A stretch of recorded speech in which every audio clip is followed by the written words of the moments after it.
I want to know, first of all, where were you and how'd you find out? I'll never forget this. This, of all the sporting moments in my life, this one I most certainly will not forget because I was dead asleep. I was asleep. It was 3 a.m. And my wife, we got a 9-week-old at home, so my wife is up every 2 hours, and I'm up with her every 2 hours, making sure I'm there for support, of course. But absolutely. Yeah. And lies. He lies. She is on a text chain with a bunch of friends, and one of her friends is from L.A. and lives in L.A. Not a Clipper fan, though, a Laker fan. Anyway, so her text messaging started blowing up, saying Kawhi has chosen the Clippers. She didn't believe it. She looked into it. She jumped on her own Twitter account, started Googling, finding out what was going on. And, again, I'm out like a light.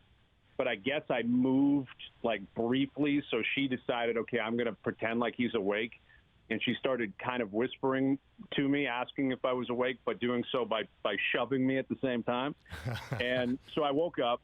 It's 3 a.m, and I get the news that Kawhi Leonard has signed with the L.A. Clippers. And I was up for the next, 4 hours. I couldn't go back to sleep because my mind was racing.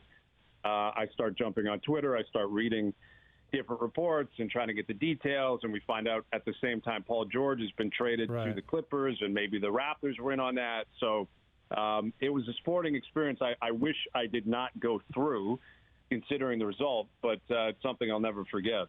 How do you feel about it? It's crushing. I mean, I don't know why that's so difficult for people to acknowledge. You know, there's two separate Kawhi Leonard stories now in terms of the history of Toronto. The one in 2018, 2019 will never be forgotten. He put forth the greatest season in franchise history, maybe the greatest season in Toronto sports history, led them to a title. And that is a storybook that was written, was concluded. The book was closed. It will be cherished. It will be memorized, and it will be recited forever. You know, we'll never, ever forget that. But this is a different story. You know, this is the drama, and this is the heartbreak. And it's you know, I've been kind of confused by the reaction, you know, like this sense of obligation to thank Kawhi. Of course we thank Kawhi for what he did when he was playing here.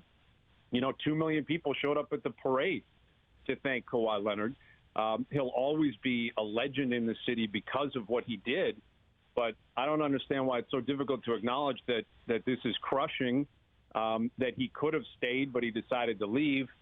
And I heard you guys off the top, and you were saying, you know, he decided to play the GM of the L.A. Clippers. I would argue he also decided to play life coach for Paul George. Mm-hmm. And in a way, he kind of decided to play GM for the Oklahoma City Thunder. So, you know, there's a lot of bitterness that goes around. I don't blame Kawhi. He was a free agent. He never guaranteed anything. He's entitled to do whatever he wants. But this idea that Paul George just demands a trade and Sam Presti and Oklahoma City are like, okay, sure. Yeah, we'll go ahead and we'll go ahead and do that for you. Now, they got an incredible haul, but he's their best player. Yeah. You know, it's an incredible story, but long story short, I'm not over it. I don't think I will be over it. It's going to change the future of the Raptors drastically, and it sucks that he's not going to be a Raptor anymore. Well, that's an interesting one, Hayes, because, you know, Miller and I were just talking about, do you honor Kawhi Leonard? Like Gord was saying, maybe they should build a statue eventually of the shot against the Sixers, the four bouncer that propels you further in an NBA championship run. How do you feel about that? The statue is interesting because, again, it commemorates the moments. And, you know, the biggest moments throughout the playoff run were clearly at the hands of Kawhi Leonard. So, you know, if that's what comes with it, you know, with every statue comes a plaque. And I guess if you're going to describe the moment, that would be one thing I guess I could get behind. I'm totally against retiring his number. Oh, yeah. No. Totally against retiring his number. That would be desperate, wouldn't it? That would smack of remarkably desperate and insecure. You know, like, yes, I think he knows how we feel about him. He's well aware. You know, he's again, and he's always going to be revered for what he did when he was here. But he was here for 1 year, and there's a lot of different ways to spin it. There's a lot of different realities to the story, and I'm sure it's multi-layered. sadly, because of who he is, we're never going to get the full story. He's not going to reveal it. But this is just a fact. He is no different than Chris Bosh, Tracy McGrady. The first second he had an opportunity to leave, he left.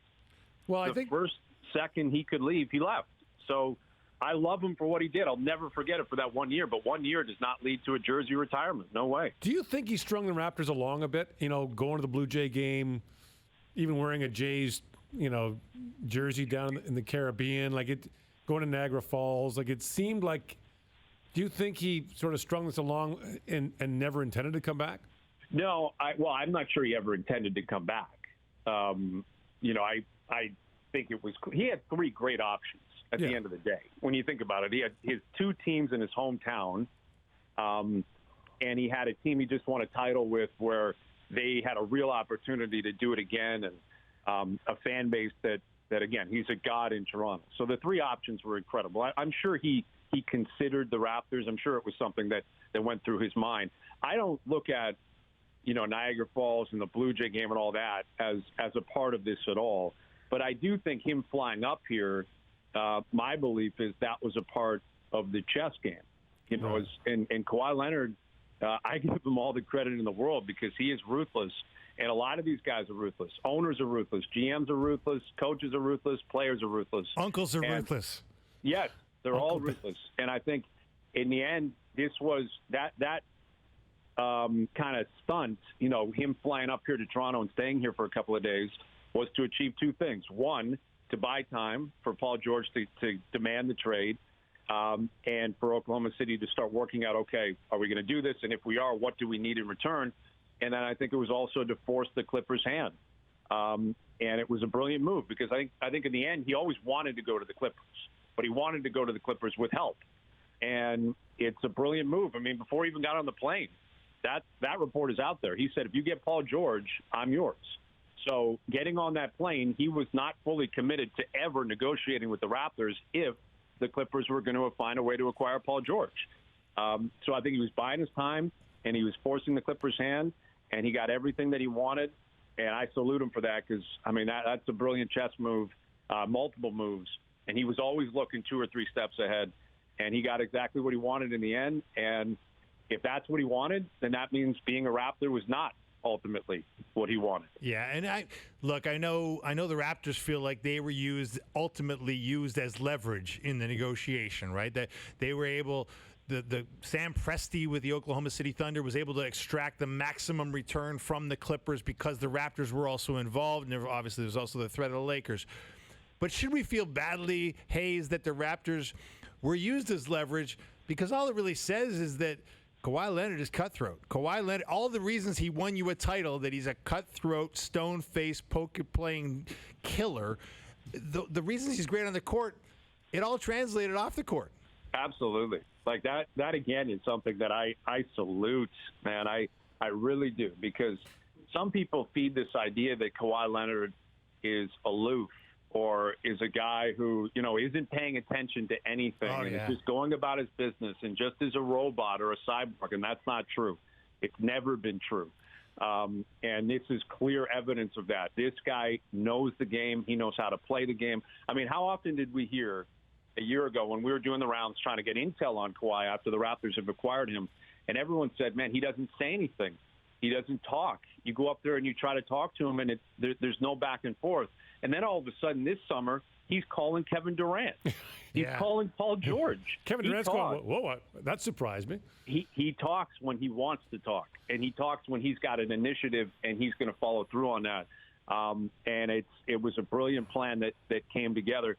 I feel bad for Raptor fans. I don't feel bad for the Raptors because they're a part of this whole industry.